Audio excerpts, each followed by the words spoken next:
Now it is time for our monthly round table panel discussion. This month we're going to discuss education. And I want to start out by introducing our three panelists. Bob Wise is the former governor of West Virginia and president of the Alliance for Excellent Education, an advocacy organization for reform in America's secondary education system. A speaker and advisor on education issues, he is the author of Raising the Grade, How High School Reform Can Save Our Youth and Our Nation. As governor, he signed legislation to fund a scholarship program that helped thousands of students remain in West Virginia for college and established a character education curriculum. He also served in the U.S. House of Representatives, where he worked to preserve federal financial aid for students to attend college. Governor Wise is a member of the Public Education Network's Board of Directors, the Board of Trustees of America's Promise, and many educational advisory committees. Governor Wise earned a bachelor's degree from Duke University and a J.D., Doctor of Jurisprudence, from Tulane University School of Law. He has a black belt in Taekwondo. He and his wife Sandy live in Washington, D.C. with their two children. Let's welcome our first panelist, Governor Bob Wise. Welcome to the Global Freedom Report. Thank you very much. Thank you. If I'm correct, Taekwondo is primarily about balancing forces. When did you get your black belt, and how has it served you in your career? Well, it helped me a great deal, actually. It is balancing forces, although it's also a very forceful martial arts. And what it does is it forces you to focus. So whether you're trying to do a punch or a particular set of exercises or break a board, it's all about focus and bringing a lot to bear in one spot at the same time. And so that's helped me a great deal in my career, trying to focus, you put aside the extraneous noise and focus on what it is you're trying to do. Right now we're focusing hard on improving education for millions of young people. I would imagine that really does help a lot, especially in politics where it's so easy to get distracted by however the winds are blowing at a given moment. So I'll bet that has served you quite a bit. It helps. Ann Foster is the executive director of Parents for Public Schools, a national organization of community-based chapters working with public school parents and other supporters to improve and strengthen local schools. Ann is an advocate for high-quality public education in America and for strong community support for our nation's public schools. She is the proud mother of 2 public school graduates and was an elected school board member for 9 years in Texas in a highly diverse and very successful public school district. Ann believes that in order to have quality public schools, it takes everyone's support. Parents are a vital and key part of that support. Parents should be informed and active partners with their children's schools and school districts. Ann is a graduate of the Mississippi University for Women. She is a former public school educator whose parents also worked in public education. Let's welcome our second panelist, Ann Foster. Welcome to the Global Freedom Report. Thank you, Brent. It's great to be with you today. Thanks so much. Ann, now you mentioned that, you think parents should be involved in education. Do you believe parents are being given sufficient opportunity currently and sufficient consideration to influence their children's public school educations? I think we have a long way to go on that, Brent. I think parents deserve to have a place at the table because it is their children who are being educated. And we work very hard to make those opportunities available and to help school districts understand that they will be more successful with what they're trying to do if they do bring parents to the table and engage them at a high level. Super. Our final panelist is Barb Heckey. She is director of the Network of Iowa Christian Home Educators, a Christian group dedicated to providing support and information to homeschooling families in Iowa. Barb is also the Iowa director for ParentalRights.org, which advocates freedom of parents to raise their children without government infringement. Barb's family's education style is Christ-centered, eclectic, and entrepreneurial, not relying solely on textbooks, but incorporating a wide variety of resources and hands-on real-life experiences. The family has been very active in political campaigns and learned skills in more than 20 academic areas simply by volunteering on various campaigns. The Hecky children have also started and operated a variety of businesses as part of their education, beginning at age 12 and continuing into adulthood. Barb holds degrees from Drake University, bachelor's in magazine journalism, and a master's in mass communications, public relations. Let's welcome our third panelist, Barb Hecky. Welcome to the Global Freedom Report. Thank you, Brent. I appreciate being here. Barb, I just was curious whether you found your degree in mass communication to be useful in terms of your work as a homeschooling advocate. I really did not, Brent. And I've heard the same thing from friends of mine who have education degrees and have maybe taught in a public or a private school. They had to unlearn what they had learned in a college in order to be effective as teachers, because homeschooling is so wide open in the way that you can teach that those degrees don't really have any influence on that. People have success whether they have high school degrees or even didn't graduate from high school, or whether they have a master's or bachelor's, master's, or doctorate. The key thing about communication is that it's two-way.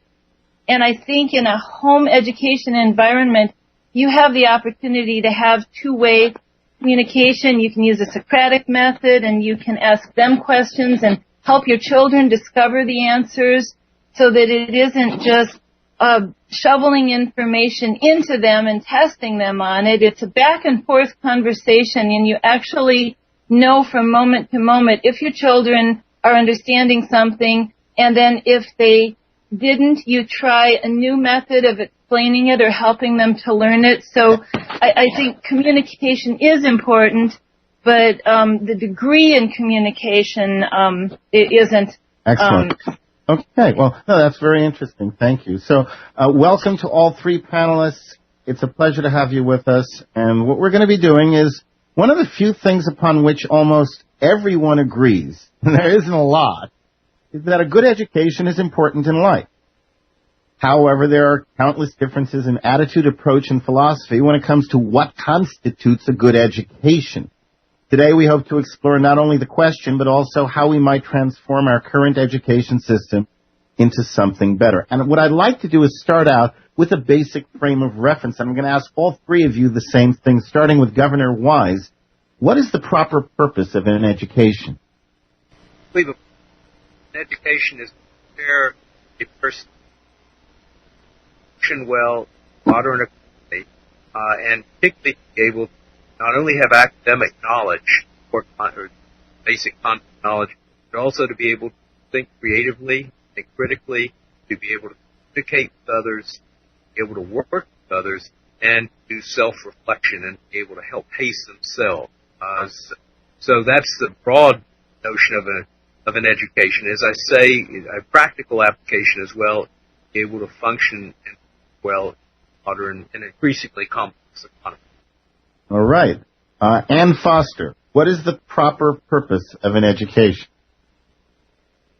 Governor Wise and Barb, it's great to be with you as well. I think that a proper education creates citizens for our country who will be able to engage in the way that we hope citizens engage to keep a strong democracy.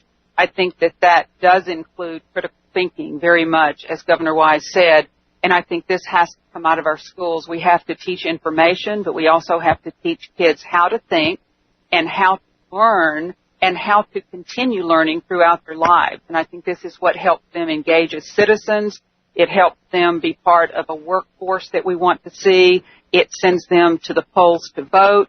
It helps them appreciate the art and engage in arts in their communities. And I think it's a well-rounded citizen that we want to see being educated. Thank you. Thank you. Barb Hecky, same question. What is the proper purpose of an education? Okay. I'm coming at this from a Christian perspective, but much of what I'm saying applies to anybody who is homeschooling, no matter what perspective they come from. But I'm looking at education as discipleship. We really are making disciples. And in Luke, it says in the Bible, it says the student is not above the teacher, but everyone who is fully trained will be like their teacher. And that's what happens in education. You become like the person who's teaching you. And I think our responsibility as parents, I really believe it's the parents' responsibility to teach the children, not just to be involved in their education that others may be teaching them, but to actually teach them and be in charge of that. But the key thing, I think, is teaching them how to learn and making it fun so that they love learning, and then they can do anything, because once they know how to learn themselves, they can do it. And we view education as a lifestyle, and the other two panels have also mentioned that, critical thinking, just all the things that are incorporated into education, but it's really a broad lifestyle, and I've enjoyed learning with my kids things that I didn't learn as I was growing up. And so no matter how old you are, you're always learning something new. Now, let me ask you, Ann, thank you, Barb. Let me ask you, Ann, Barb just brought up the issue of the parents' roles, and I know this is also something that you have a great deal of focus on. What do you think is the proper role for parents to play in their children's education? How much say should parents have in the content of that education and the curriculum and whatever else? Well, Brent, first of all, parents and the community at large own public schools. That is the true owner of our schools, is the community, which of course includes parents. I think it's important for parents to establish what they want to see in their local schools. There are standards that states set and that the federal government becomes involved in, but the local community should still have a lot to say about what their schools are and what they want their graduates to be. And when I had the privilege of serving on a public school board in Texas, I considered myself a bridge between the school district and the community. I was not part of the school district. I wasn't an employee, but I had come out of the community to work as a school board member, and I felt that I served as a bridge between that community and its school district. And what I thought was that I should listen to the community, I should listen to parents, express their dreams for their children, and then my job was to help that school district make those dreams come true. And that's how I view parents' role. They have a lot to say, or they should, and that's what we work on at Parents for Public Schools. Now, let me then address, now, Governor Wise, I know that you are mostly focused on secondary education, but I also know from your work in politics that, you've got an interest in all education. Many of the public schools have been, I don't know if it's government dictates or what, but they've been taught to introduce programs without consulting parents. More and more we hear about stories of they're going to run this in the curriculum or they're going to run that, and the parents didn't even know about it until the child came home and said, guess what we're going to do? How do you feel about the way schools are implementing various measures without consulting the parent?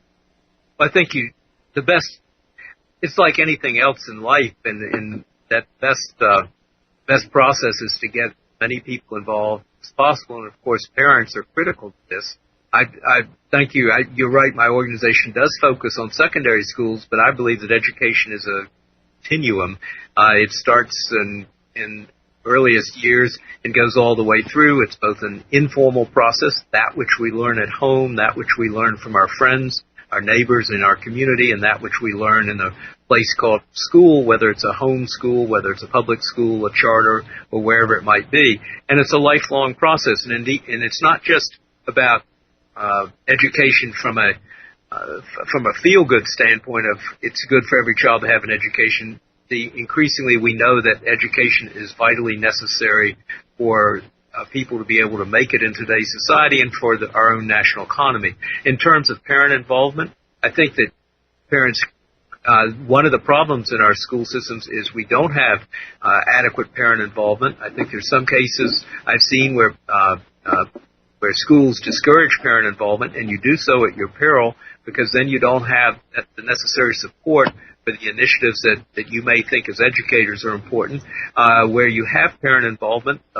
Incidentally, I'm glad Ann and Barb are both on the show because they can talk to this better than I. But my observation is that parental involvement is, yes, critical at the advocacy stage, yes, critical at the school when you have children in public school, but it's also critical at home. I mean, a child who enters kindergarten or pre-K, who has a reading vocabulary 1/3 that of his or her colleagues, comes in at a significant handicap. So parental involvement is vital at all stages. That also means consulting with parents.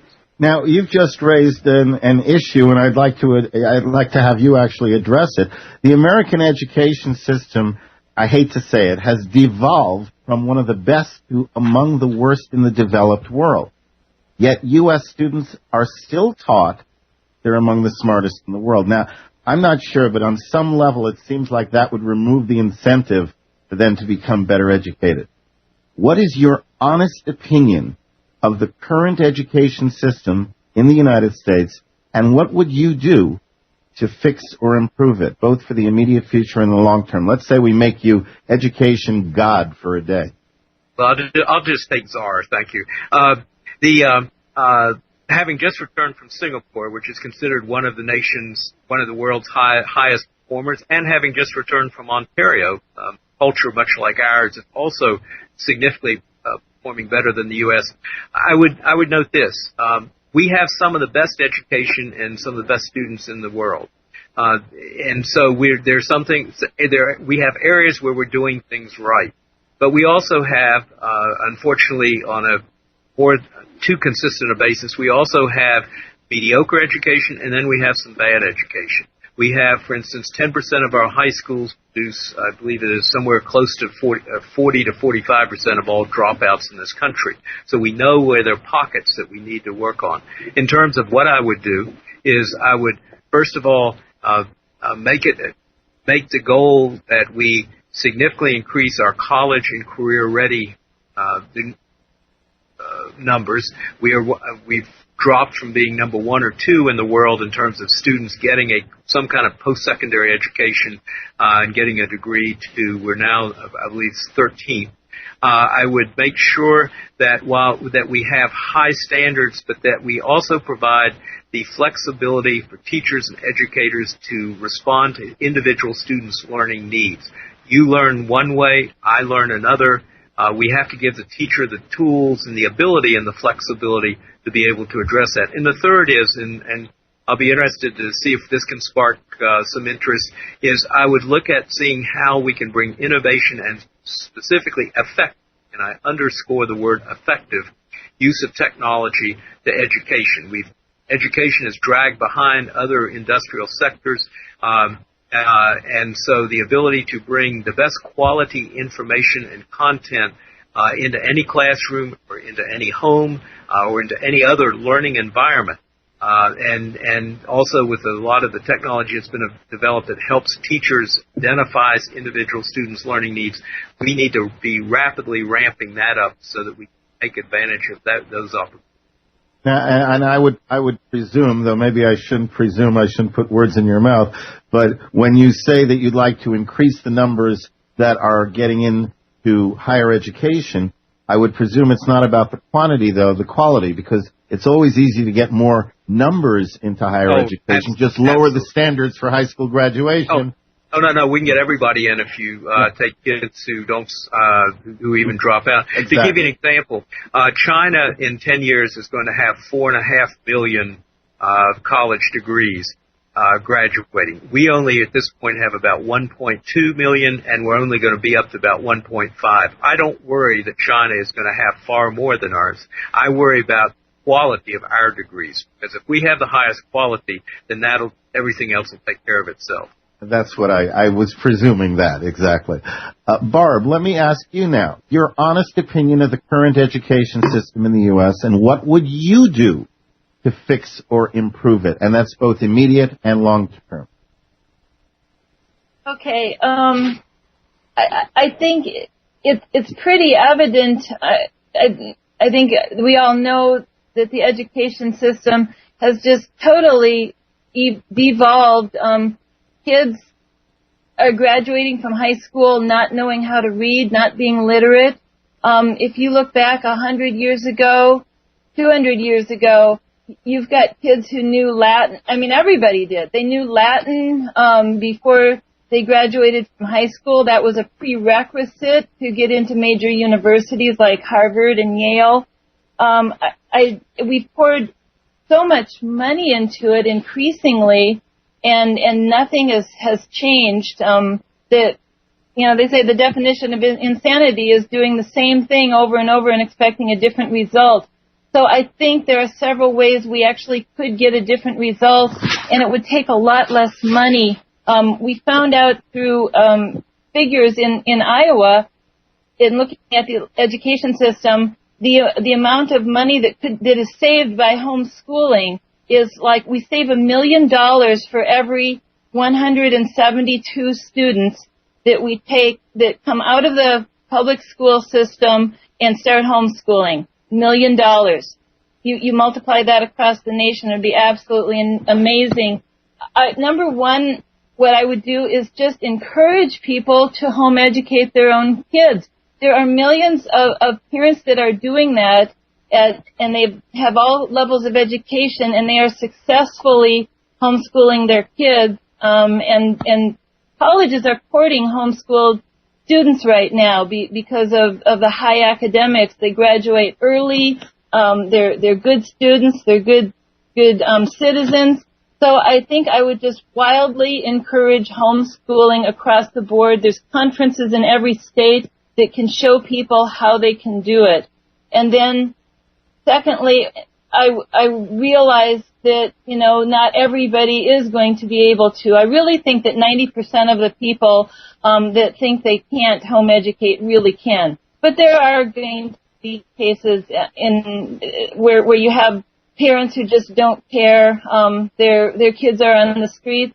You know, we need to do something about that. I think rather than throwing more money at the system, what we need to do is make it local. That's what it was at the beginning of our nation's foundings. The schools that were first formed were actually public in the sense of the whole community was directing them. And you get the churches involved, you get the parents involved, and they can create a local system that they can control locally. So that's what I would advocate in the form of any public education. All right, thank you. Thank you, Barb. And she again raises another issue I want to tackle with you. Education, like you heard in the public service announcement I played after the last break, education can be used to promote freedom or servitude, liberty or tyranny, high moral principles, or laziness, apathy, and complacence. When a government runs the education system, it controls the objectives and results of that system. Is government necessarily the best overseer for the education system? And what, if anything, would you do to limit government influence over education curricula? Well, Brent, that takes me back a little bit to your question a couple of times ago about what parents should have say in terms of how schools are and what part citizens play in that. And this relates to the question about government. First of all, when we talk about programs and things that are taught in schools that citizens and parents don't have anything to say about, that's really not correct in my experience, because every state curriculum in their public schools is set by their elected legislators. And people elect representatives, go to their state capital. Those are the folks who create the curriculum for each state and who help decide what that state wants its graduates to know when they graduate. In the same way, citizens elect state boards of education that have tasks like selecting textbooks. And so I think that's the way our government and our democracy work to help people's desires for their public schools come to happen. And I really appreciate what Barb said just now about how public schools were in the beginning. They were connected with the whole community. That's part of the problem with our public schools today. What I see is that when an entire community really support their public schools, and that means every part of the community. Those are the schools out there that Governor Wise says are work. That's the kind of school district that my children had the privilege to attend. Quality public schools was in the DNA of that community. Parents insisted that schools be good, and you know what? If they weren't good, those same parents and citizens would unelect the school board, demand a different superintendent, and do whatever it took to get quality schools. I think that having a public school system that works for everyone and turns out the kinds of citizens we want to see educated, I think that's something that we have to do together. And the way we do things together in this country is through our government. And that goes from the federal to the state, all the way to that local level where an elected school board is responsible for overseeing the school district. Our panelists for today's discussion on education include former Governor Bob Wise, who is also the president of the Alliance for Excellent Education, Ann Foster, who's the executive director of Parents for Public Schools, and Barb Hecky, who is director of the Network of Iowa Christian Home Educators. Panelists, welcome back. Barb, I know you had something that was burning that you wanted to comment on what Ann had said just before the break. Well, I guess just on the role of government, I would differ on that. One comment that you made, Ann, was that we do things together through the government. And I would say that education on the federal level specifically is not a jurisdiction that the government has, the federal government. That would, by our Constitution, that would only be allowed to be done by the states. But I think that we've seen, not just in education, but in any area of life, if you look, if government is doing something and you have private industry doing the same thing, private industry does it more efficiently, more cost effectively. That's the whole beauty of our free enterprise system. Well, now, if I may interrupt, just move it along here. Governor Wise, you were in government. You were a congressman, you were a governor. Do you think maybe that there's some kind of an inherent conflict of interest when government, which has its own agenda for doing things, controls the education? I am here. I was muted, but thankfully I'm unmuted now. Because this question just brought me out of my chair.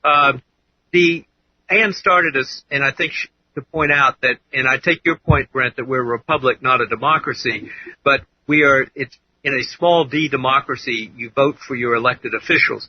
I don't know any process that has more direct democratic, small d, participation than, and some would argue perhaps even to the point of being dysfunctional, than education. We have 15,000 school boards, local school boards, most of them elected, and in some districts, such as in California, but otherwise, you'll even have overlapping school boards in the sense of one for K to 6 or K to 5 and another for 6 to 12, so primary schools, secondary schools. I've always maintained that there are two places where important decisions are made. The most important decisions are made in public education. One is the teachers, millions of teachers making millions of decisions every day in their classrooms about presenting material and so, et cetera. But the other is ultimately all important decisions are going to be made in education by elected officials, those that we have direct ability to affect at the ballot box if no place else. And so and because it was quick, and furthermore, if you look at its early, even pre the U.S. Constitution, education is clearly referenced in there. The Continental Congress, I think it was 1785, had a provision in there that said, provided land for each group of settlers, including a certain amount of land to establish a public school.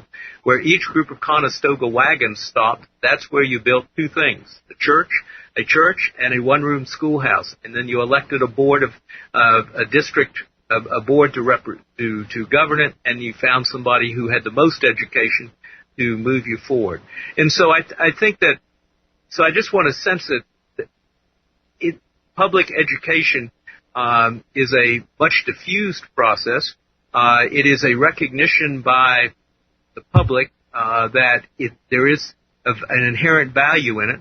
And I guess I also question, is education being run as well as possible? Can the private sector do some things better? And I would point to some private